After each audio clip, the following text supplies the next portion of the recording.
Hello and welcome to all my dear friends. So I am here with the second part of the solution. So आज के इस video में we are going to learn about molarity and mole fraction. तो चलिए guys start करते हैं। तो यहाँ पर मैंने पहले ही लिखा है पहले हम स्टार्ट करते हैं मोल फ्रैक्शन से। देखो मोल फ्रैक्शन क्या होता है। मोल फ्रैक्शन से पहले ना आपको मोल का कॉन्सेप्ट देता हूँ। देखो नंबर ऑफ मोल्स, बस फार्मूला बता देता हूँ। नंबर ऑफ मोल्स किसके बराबर होते हैं? Number of moles of a substance. एक ये फार्मूला होती है इसकी, given weight divided by molecular weight. Molecular weight, ये वेट गिवन क्वेश्चन में दिया होता है और ये मॉलिक्यूलर वेट हमें निकालना होता है। ये बहुत ही ईजी होता है, आपको पता ही होगा, 11th में पढ़ा होगा। और एक और फार्मूला होती है इसकी, number of particles given number of particles divided by Avogadro number. इसको Na से हम रिप्रेजेंट करते हैं। अब देखो ये हुई एक मोल की, यहाँ पर क्या है, नंबर ऑफ मोल्स निकालने की एक ये फार्मूला है। अब देखो अब हम स्टार्ट करते हैं मोल फ्रैक्शन से। अब देखो मोल फ्रैक्शन की क्या डेफिनेशन है। देखो मोल फ्रैक्शन की डेफिनेशन क्या है। It is number of moles of component of the component present in total number of moles of all components of all components। अब देखो ये डेफिनेशन क्या है, आपको आई थिंक ये आपको समझ में नहीं आई होगी। अब देखो किस तरह से, देखो इस डेफिनेशन को ना मैं अभी से मतलब अभी आपको अच्छी तरह से समझाता हूँ। देखो सबसे पहले आपको यहाँ पर देखो जो मोल फ्रैक्शन होता है ना, अभी समझाता हूँ ना। आप जो पहले यहाँ पर देखो, यहाँ पर मोल फ्रैक्शन को इसको रिप्रेजेंट करने के ना, रिप्रेजेंट किससे करते हैं? हमसे काई से इसे रिप्रेजेंट किया जाता है, इस सिंबल से। यहाँ पर एक और बात पहले याद रखो आप, ए को मैं यहाँ पर रिप्रेजेंट करूँगा। देखो सोल्यूशन, कल ही आपको मैंने पढ़ाया ना सोल्यूशन। एक सोल्यूशन में क्या होता है, एक होता है एक सोल्यूट होता है, उसमें सोल्यूट को मानते हैं ए से मैंने रिप्रेजेंट कर दिया, बी से, और सॉल्वेंट को मैंने ए से रिप्रेजेंट कर दिया। सॉल्वेंट को ए से रिप्रेजेंट कर दिया, जैसे यहाँ पर मैंने रिप्रेजेंट नहीं किया। ए को सॉल्वेंट कहेंगे इस वक्त, और बी को क्या कहेंगे हम लोग? सोल्यूट कहेंगे। समझ में आ गई ना बात? हाँ। अब देखो यहाँ पर अगर अब हमें निकालना होगा काई ए का मतलब क्या हुआ? अब मोल फ्रैक्शन ऑफ सॉल्वेंट किसके बराबर होता है? इसकी फार्मूला होती है, ये फार्मूला को याद रखिए। मोल ऑफ ए सॉल्वेंट यानी Na, ये रिप्रेजेंट होती है, मतलब इसे रिप्रेजेंट करते हैं मोल को, Na, mole of solvent divided by total moles. Total moles मतलब टोटल मोल्स किसके? सॉल्यूशन के, Na प्लस Nb। समझ में आ गई ना बात? ये क्या हो गया हमारे पास? मोल फ्रैक्शन ऑफ सॉल्वेंट की। अगर सिमिलरली आपको निकालना है मोल फ्रैक्शन ऑफ सोल्यूट काई बी, तो इसकी फार्मूला क्या होगी? Nb divided by Na plus Nb। समझ में आ गई ना बात? अब देखो इस फार्मूला से आप समझो, मतलब इस डेफिनेशन को। टोटल मतलब इसमें क्या निकालना है? Number of moles of A component. यहाँ पर अगर देखेंगे, अगर हमें इस वक्त निकालना है मोल फ्रैक्शन ऑफ ए सॉल्वेंट, तो इसी के मतलब मोल्स क्या रखेंगे? इसी के मोल्स ऊपर रखने, डिवाइड करना है total moles of A solution की। समझ आ गई ना बात? इसी को कहते हैं यहाँ पर moles of a solvent dissolved in, dissolved बोला या प्रेजेंट इन टोटल सॉल्यूशन। यहाँ पर इस डेफिनेशन को भी यही कहते हैं, moles of A component present in total components. यहाँ पर भी इससे इस तरह अगर आपको मोल फ्रैक्शन ऑफ सॉल्यूट डिफाइन करना है, यहाँ पर moles of solute present in total, moles of solute present in total moles of A solution. समझ आ गई ना बात? बहुत ही सिंपल से, बस ये ज़्यादा डेफिनेशन पे आप ज़्यादा, इन फार्मूला पे आप ज़्यादा फोकस करो। समझ आ गई ना बात? हाँ। अब देखो कुछ और इंपॉर्टेंट रिजल्ट्स पढ़ते हैं रिगार्डिंग इसके मोल फ्रैक्शन की। अब देखो ये पॉइंट्स हमेशा आप याद रखना, ये जो होता है ना chi A, mole fraction of solvent plus mole fraction of solute, इसका सम ऑलवेज 1 के बराबर आता है। समझ में आ गई ना बात? हाँ। सेकंड पॉइंट है हमारे पास, अगर हमारे पास होगा अब chi A divide by chi B, ये ऑलवेज इक्वल होगा Na mole of A divide by mole of B. समझ में आ गई ना बात? हाँ। ये जो दो फॉर्मूला है ना, ये आपको रिमेंबर लर्न करने हैं। तो इसी से ना ये मोल फ्रैक्शन, इससे हमारा मोल फ्रैक्शन होता है ना, ये कंप्लीट होता है। तो चलिए अब हम एक और टर्म पे बढ़ते हैं, दैट इज मोलैरिटी पे। अब देखो यहाँ पर मैंने मोलरिटी लिखा है। अब देखो मोलरिटी का, देखो मोलरिटी को उसको रिप्रेजेंट करते हैं हम, रिप्रेजेंटेड बाय, किससे इसको रिप्रेजेंट करते हैं, एम से, एम से इसको रिप्रेजेंट करते हैं ऐसे। अब देखो इसकी डेफिनेशन क्या है, मोलरिटी की डेफिनेशन क्या है, सिंपल डेफिनेशन है number of moles, number of moles of solute present इन और डिजॉल्व्ड इन 1 लीटर सोल्यूशन, 1 लीटर सोल्यूशन। समझ आ गई ना बात। हाँ, अब देखो इसकी जो फॉर्मूला है ना मोलरिटी की, किसकी बराबर है, एन ए। अब देखो यहाँ पर क्या मतलब एन ए बोलो और N B, moles of solute, N B क्या है, मोल्स ऑफ सॉल्यूट, यहाँ पे लिख देता हूँ मोल्स ऑफ सॉल्यूट।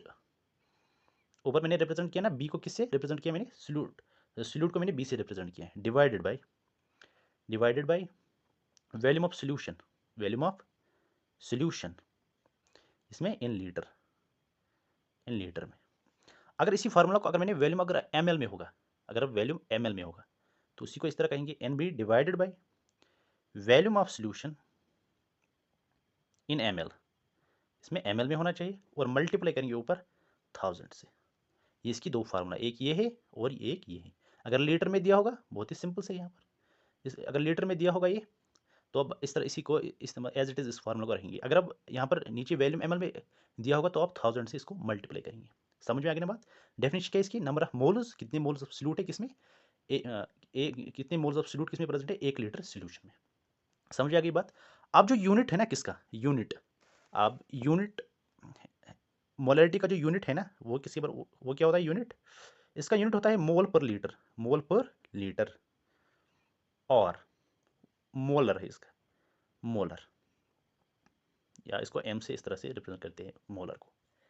अब ये जो टर्म है ना, कौन, मोलरिटी, ये एक टेम्परेचर डिपेंडेंट होती है। क्या होती है, टेम्परेचर डिपेंडेंट, टेम्परेचर डिपेंडेंट होती है, टेम्परेचर डिपेंडेंट होती है। देखो अब ये कैसी होती है टेम्परेचर डिपेंडेंट, क्योंकि इसमें वैल्यूम का यहाँ पर ना, देखो यहाँ पर वैल्यूम यूज हो गया है, मैंने कल ही कहा आपको वैल्यूम, वैल्यूम चेंज होता है टेम्परेचर से, वैल्यूम टेम्परेचर मतलब टेम्परेचर से चेंज होता है। सिंपल, अगर यहाँ पर फिर से मैं आपको समझाऊंगा। देखो अगर यहाँ पर एक क्लोज्ड, मैंने यहाँ पर कंटेनर ले लिया, क्या यहाँ पर एक क्लोज्ड कंटेनर है, यहाँ पर इसमें क्या है, वाटर है, कहाँ तक भरा है, यहाँ तक, खाली यहाँ तक भरा है। इसने वैल्यूम कितना ऑक्यूपाई किया है, आप जानते हैं इतना इस वक्त। अगर मैंने इसमें नीचे हीट हीट मैंने लगा दी, इसको हीट मैंने दे दी यहाँ पर नीचे से, तो इसमें क्या होगा, ये धीरे धीरे गैस में कन्वर्ट होना शुरू हो जाएगा। तो अगर देखो ये यहाँ पर सब में फैल जाएगा, जब ये गैस में कन्वर्ट हो जाएगा तो ये पूरे कंटेनर में फैल जाएगा, गैस हर जगह फैलता है, मतलब इसका वैल्यूम इंक्रीज हो गया। समझ आ गई ना बात, वैल्यूम चेंज हो गया टेम्परेचर से, इसलिए मैं कह रहा हूँ कि इसमें वैल्यूम वाला टर्म यूज हो गया है, तो ये टेम्परेचर डिपेंडेंट है, ये भी है कौन, एक मोलरिटी भी टेम्परेचर डिपेंडेंट है।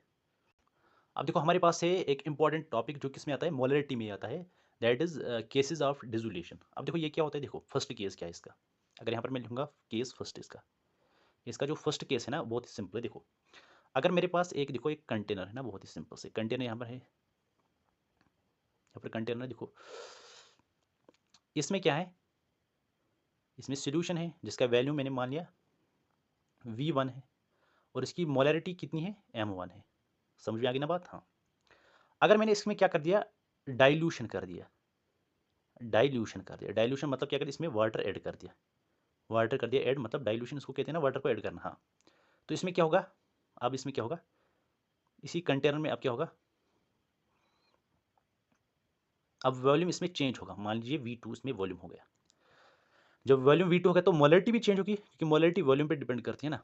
तो इसमें M2 होगी, इसमें मोलरिटी। अब देखो क्या है इंपॉर्टेंट पॉइंट, इंपॉर्टेंट पॉइंट ये है, जो प्रोडक्ट है ना मोलरिटी और वॉल्यूम का, M1 V1, और मैंने यहाँ पे लिख दिया प्रोडक्ट आफ्टर, यानी आफ्टर डाइल्यूशन, M2 V2, ये दोनों इक्वल होते हैं। समझ आ गई ना बात। हाँ, अब क्या होता है, मैंने कहा बहुत ही simple, product of molarity and volume जो होता है ना, ये बिल्कुल कांस्टेंट रहता है, बिफोर डाइल्यूशन और आफ्टर डाइल्यूशन ये बिल्कुल कांस्टेंट रहता है। समझ में आ गई ना बात।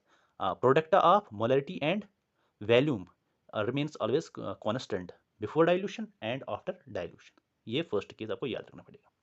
अब देखो यहाँ पर है सेकंड केस, क्या है केस सेकंड। देखो अगर मेरे पास एक, देखो कंटेनर है यहाँ पर, इस बहुत ही सिंपल, सेम ऊपर की तरह, यहाँ पर क्या है, यहाँ पर मोलरिटी M1 और इसमें वैल्यूम क्या है V1, इसमें वैल्यूम है। इसको मैंने ऐड कर दिया, दूसरा यहाँ पर एक कंटेनर है ना, इन दोनों को मैंने मिला दिया। यहाँ पर एक कंटेनर दोनों, इसकी अब मोलरिटी M2 मानते हैं और इसका वैल्यूम है V2। अब इन दोनों को मैंने मिला दिया एक ही कंटेनर में यहाँ पर। अब इन दोनों को मैंने यहाँ पर इस वक्त मिला दिया। अब इसकी क्या है मोलरिटी? मोलरिटी तो सबको पता है M, इसकी मोलरिटी जो है ना वो M3 मैंने मान ली। अब इसका वैल्यूम क्या होगा? जब मैंने दो कंटेनर के वैल्यूम को आपसे मिला देना तो ये क्या होगा? ये वैल्यूम आपको इन दोनों के V1 प्लस V2 होगा। समझ में आ गई ना बात? ये तो बहुत ही सिंपल है ना, दो वैल्यूम, इसका वैल्यूम और इसका वैल्यूम मैंने मिला दिया तो ये बिल्कुल है ना, ये सिंपल ऐड होगा, इसमें सिंपल होगा लीनियर एडिशन, ज़्यादा कुछ नहीं, अलजेब्रिक एडिशन ही होगा इसमें। समझ आ गई ना बात? हाँ, बस मोलरिटी हमें पता नहीं है, इसको मैंने M3 रख दिया। अब देखो क्या होता है इसमें जो है ना इंपॉर्टेंट पॉइंट, इसमें इंपॉर्टेंट पॉइंट ये है जो M1V1 प्लस M2V2 ये इक्वल होता है M3, इसका प्रोडक्ट किसके साथ? V1 प्लस V2 के साथ। ये हो गई यहाँ पर भी एक इंपॉर्टेंट रिजल्ट। समझ में आ गई ना बात? हाँ, ये हो गया इसका इंपॉर्टेंट रिजल्ट। अब देखो यहाँ पर मैंने लिखा है आयन्स मोलरिटी। देखो आयन्स की मोलरिटी किस तरह निकालते हैं, देखो बहुत ही सिंपल। अगर मेरे पास एक मॉलिक्यूल है, लेट सपोज AlCl3, इसकी मैंने मान ली मोलरिटी है ना, इसकी मोलरिटी लेट सपोज कर लीजिए वो है 10 मोलर। 10 मोलर क्या है इसकी मोलरिटी है। अगर हमें फाइंड आउट करना है किसकी मोलरिटी? अल्मोनियम Al+3 इसकी मोलरिटी, और या क्लोरीन की हमें मोलरिटी इस तरफ फाइंड आउट करनी है। आयन से मतलब ये इन्हीं आयन से मिलकर बना है ना, अगर जो जो AlCl3 है ना, AlCl3 ये बना है ना Al+3 से, और किसे मिलके बना है? क्लोरीन नेगेटिव से, इससे मिलके बना है ना। हाँ, अब देखो अगर हमें इनकी मोलरिटी फाइंड आउट कर, देखो किस तरह बहुत ही सिंपल होता है। देखो अगर हमें क्लोरीन की मोलरिटी फाइंड आउट करनी है ना तो ये किसके बराबर रहा? देखो बहुत ही सिंपल है, इसके जो जो भी यहाँ पर लिखा है ना इसके साथ, हाँ, इसको इसके साथ इसको मल्टीप्लाई कर लो, मतलब कितने यहाँ पर है? 3 मल्टीप्लाई करो, टोटल जो मोलरिटी AlCl3 की जो मोलरिटी है ना, टोटल मोलरिटी कितनी है यहाँ पर? 10 है, बस 10 इंटू 30 यहाँ पर हो गया। बहुत ही सिंपल है ना, ये इसकी मोलरिटी हो गई। अब देखो अगर Al की मोलरिटी फाइंड आउट करनी है, ये भी बहुत ही सिंपल है। क्या करना है? इसके नीचे मतलब यहाँ पर क्या लिखा है? 1 है ना, अगर कुछ नहीं तो 1 है ना, 1 का टोटल मोलरिटी इसकी AlCl3 की 10 है, तो Al कितना आएगा? 10 मोलर A आएगा। समझ में आ गई ना बात? देखो अगर मैंने यहाँ पर लिखा H2SO4 कि मैंने यहाँ पर मोलरिटी लिखी 14 मोलर, लेट सपोज करते हैं। अगर हमें करनी किसकी निकालनी है? हाइड्रोजन की। अगर हमें मोलरिटी निकालनी है तो क्या होना है? बहुत ही सिंपल, इसके नीचे क्या लिखा है? 2 टोटल मोलरिटी। देखो इसकी टोटल मोलरिटी कितनी है? 14, तो क्या होगी इसकी? 28 मोलर। बहुत ही सिंपल। अगर हमें SO4-2 का मोलरिटी फाइंड आउट करना है, बहुत ही सिंपल, इसके यहाँ पर ये पूरा है, यहाँ पर खाली 1 है ना, तो 1 टोटल कितने हैं? 14, तो 14 मोलर आ गया। कितना सिंपल है, बहुत ही सिंपल ये भी है। अब देखो एक और बहुत ही मतलब आपको एक इंपॉर्टेंट फार्मूला बता देता हूँ, दैट इज इंपॉर्टेंट फार्मूला क्या है हमारे पास? दैट इज रिलेशन बिटवीन किसके बीच में आपको रिलेशन बता? Relation between mass percentage, density D से रिप्रेजेंट करता हूँ, और मोलैरिटी। देखो इनके बीच में अगर हमें क्या करनी है? रिलेशन बतानी है, तो देखो इसकी इनके बीच में रिलेशन क्या होती है, ये एक बहुत अच्छी फॉर्मूला है, आपको याद रखना पड़ेगा। अब देखो मोलैरिटी यानी M होती है बराबर, मोलैरिटी मतलब M होती है बराबर किसके? मोलैरिटी होती है बराबर हमारे पास 10 मल्टीपल मास परसेंटेज जो हमने पढ़ा है ना पिछले वाली वीडियो में, मल्टीपल डेंसिटी डिवाइडेड बाय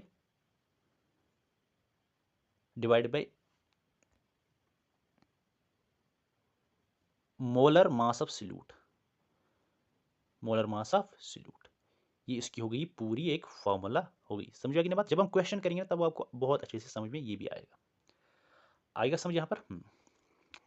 अब देखो यहाँ पर एक क्वेश्चन करते हैं। यहाँ पर मैंने क्वेश्चन लिखा है, there are 10 moles of solute present in 2 litre solution, find molarity. बहुत ही सिंपल है यहाँ पर भी। देखो क्या पहले यहाँ पर लिखो गिवन क्या है हमारे पास? हमारे पास है टोटल मोल्स, मतलब मोल्स है किसकी? सॉल्यूट को मैंने मान लिया यहाँ पर A, लेट्स मैंने B मान लिया यहाँ पर। NB कितना है हमारे पास? सॉल्यूट का कितना है हमारे पास? NB सॉल्यूट के कितने मोल्स है हमारे पास? वह 10 मोल्स। इसके यहाँ पर मैं ब्रैकेट में लिखता हूँ सल्यूट की। Present in 2 litre solution, volume of, जो वॉल्यूम ऑफ सोल्यूशन है ना, वॉल्यूम ऑफ सोल्यूशन कितना है हमारे पास, दैट इज इक्वल टू, कितना है हमारे पास दिया है, सॉरी 2 लीटर, 2 लीटर, 2 लीटर हमारे पास दिया है वॉल्यूम ऑफ सोल्यूशन। हमें मोलैरिटी, देखो मोलैरिटी की फार्मूला बहुत आप सब लोग जानते हैं, NB डिवाइड बाई वैल्यूम, बहुत ही सिंपल है, वैल्यूम ऑफ सोल्यूशन। NB कितना है हमारे पास 10 मोल्स डिवाइड बाई 2 लीटर। जब लीटर में हो तो ऐसी फार्मूला रखते हैं, तो क्या होगा यहाँ पर 5 मोलर होगा, होगी इसकी मोलैरिटी होगी 5 मोलर। समझ में आ गई बात। अब देखो यहाँ पर मैंने एक और क्वेश्चन लिखा है, calculate the molarity of A solution containing 5 gram of NaOH sodium hydroxide and in 450 ml solution. अब देखो पहले यहाँ पर क्या लिखो, गिवन क्या है हमारे पास, NaOH क्या है हमारे पास क्या है यहाँ पर सॉल्यूट है। तो यहाँ पर मैं लिखूंगा बहुत ही सिंपल से, mass of NaOH, NaOH, mass of NaOH कितना है हमारे पास, NaOH का मास, NaOH that is 5 gram, 5 gram. Volume of solution, volume किसका, सोल्यूशन का, वो कितना है 450 ml, बहुत अच्छा है यहाँ पर 450 ml। अब देखो अगर हमारे पास फार्मूला देखो ना, मोलैरिटी में क्या होता है हमारे पास, मोलैरिटी में होता है mole of solute divide by volume of solution. अब यहाँ पर तो मोल ऑफ सोल्यूट नहीं दिया है, अगर हमारे पास क्या है यहाँ पर सोल्यूट, तो यहाँ पर सोडियम हाइड्रोक्साइड है ना, हाँ इसके मोल नहीं दिए हैं, तो हमें क्या करना है, सबसे पहले हमें इसके मोल निकालने हैं। देखो मोल मतलब किसके भाई, NaOH के, NaOH के किसके बराबर होता है, गिवन वेट, गिवन वेट क्या है 5 gram divided by molecular weight, molecular weight. अब देखो मॉलिक्यूलर वेट निकालना है। अब देखो सोडियम का जो मॉलिक्यूलर वेट होता है वो 23 होता है, 23 ग्राम, एंड ऑक्सीजन का होता है हमारे पास 16 ग्राम, और हाइड्रोजन का हमारे पास होता है 1 ग्राम। टोटल मिला के बनता है 40 ग्राम NaOH का मॉलिक्यूलर वेट। यहाँ पे लगा दो 5 divide by 40 that is equal to 1/8। जब इसकी अब कट करेंगे 1/8 क्योंकि 1/8 यहाँ पर होंगे मोल्स, मोल्स हो इसकी। अब निकाल दो मोलैरिटी, मोलैरिटी किसके बराबर होगी, moles of A solute, moles of solute, moles of solute divided bye moles of solute divided by volume of solution, volume of solution. अब देखो वॉल्यूम ऑफ सॉल्यूशन इस वक्त है ना वो ml में दिया है, इस वक्त वो ml में दिया है यहाँ पर। अब देखो ml में दिखा है तो ऊपर क्या करेंगे मल्टीप्लाई ऑफ 1000 से, अब रख दो यहाँ पर वैल्यूज। मोल्स ऑफ सॉल्यूट कितने हैं हमारे पास 1/8, 1/8 divided by volume of solution 450 ml, multiply आप करेंगे 1000 से, बहुत ही सिंपल, इसको सॉल्व करेंगे आप। अब देखो किस तरह आएगा, देखो 1/8 मतलब 1 डिवाइड बाई, जब नीचे आएगा तो इसको मल्टीप्लाई होगा इसके 450 से इंटू 1000 से। अब देखो जब इसको आप सॉल्व करेंगे ना तो इसका एक सिंपल सीधे आएंगे, जब कैलकुलेटर से इसको आप सॉल्व करेंगे तो इसका सीधा एक आंसर मैं यहाँ पर लिख देता हूँ, वो आएगा 0.278 मोलर आएगा इसका आंसर। समझ में आ गई ना बात। हाँ देखो अब हमारे पास एक और कंसंट्रेशन टर्म है दैट इज अबाउट मोलैलिटी। आज हम एक्चुअली इस वीडियो में इसको नहीं पढ़ाना था, लेकिन मैंने सोचा इसको हल्का सा थोड़ा इंट्रोड्यूस करते हैं, अगले आने वाले वीडियो में इसको पूरा कंप्लीट और इसके ऊपर न्यूमेरिकल भी करेंगे। तो चलिए यहाँ पर थोड़ा सा पढ़ते हैं अबाउट मोलैलिटी के बारे में। देखो इसकी डेफिनेशन क्या होती है, it is the number of, यहाँ पर लिखो आप मेरे साथ, it is number of moles of solute, number of moles of solute present in 1 kg solvent, 1 kg of solvent, 1 kg of solvent। समझ में आ गई ना बात। हम मोलैरिटी में क्या था, सोल्यूशन था वहाँ पर, और वहाँ पर था सोल्यूशन था, और वहाँ पर 1 kg नहीं था बल्कि 1 लीटर था। बस सिंपल ये डिफरेंस है इनके बीच में। Number of moles of solute कितने, मतलब number of moles of solute कितने मोल्स सोल्यूट के हैं किसमें प्रेजेंट, और बोलो या dissolved in 1 kg of a solvent. अब देखो इसकी जो है ना, इसको रिप्रेजेंट करते हैं हम लोग, रिप्रेजेंट करते किससे, स्मॉल m से इसको रिप्रेजेंट किया जाता है। हाँ अब देखो इसकी फॉर्मूला क्या है, कैपिटल M मतलब सॉरी स्मॉल m से, molality equal to number of moles of solute, number of मोल्स किसके, सॉल्यूट के, number of moles of solute, number of moles of solute divided by mass divided mass of solvent in KG होगा यहाँ पर KG. अगर अब यहाँ पर सेम, यहाँ पर मैंने यहाँ पर लिखा है moles of solute, moles of solute. अगर अब इस वक्त दिया होगा मास, अगर अब किस में ग्राम में दिया होगा, मास सॉल्वेंट का किस में, ग्राम में है, ग्राम में है, तो बस ऊपर आप मल्टीप्लाई करो इसको 1000 से। आ गई समझ में बात? हाँ। अब देखो बहुत ही सिंपल, फिर से आपको समझाता हूँ। It is number of moles of A solute present in 1 kg solvent, represent करते हैं इसको स्मॉल एम से। मोलैलिटी की फार्मूला क्या होती है, number of moles of solute divide by mass of solvent. अगर अब मास ऑफ सॉल्वेंट अगर अब ग्राम में होगा तो उसको बस 1000 से ऊपर मल्टीप्लाई करो। अब देखो ये जो टर्म होते हैं ना, ये टर्म मतलब इसका पहले यूनिट, मोलैलिटी का जो यूनिट होता है ना वो क्या होता है, वो होता है मोल पर केजी, मोल पर केजी, और मोलल, MOLAL, जिसको स्मॉल एम से भी रिप्रेजेंट करते हैं। समझ आ गई बात? ये जो टर्म है ना, ये ट्रम्पीचर इंडिपेंडेंट होती है, इंडिपेंडेंट। ये टर्म जो होती है ना, ये टेम्परेचर इंडिपेंडेंट होती है। देखो यहाँ पर ना ऊपर भी मास नीचे भी मास, मास का मतलब टेम्परेचर पे कोई फर्क नहीं पड़ता है, मतलब सॉरी टेम्परेचर का मास पे कोई फर्क नहीं पड़ता है। टेम्परेचर घटाओ या मतलब घटा मतलब कम करो या ज़्यादा, कोई फर्क नहीं पड़ेगा मास पे। तो समझ में आ गई बात। देखो अब मोलैलिटी के बारे में इतना ही पढ़ते हैं, तो अब जो कुछ भी होगा उसे हम नेक्स्ट वीडियो में कवर करेंगे। तो आज मुझे लगता है इस वीडियो को इतना ही रखते हैं। Thanks for watching, okay bye bye.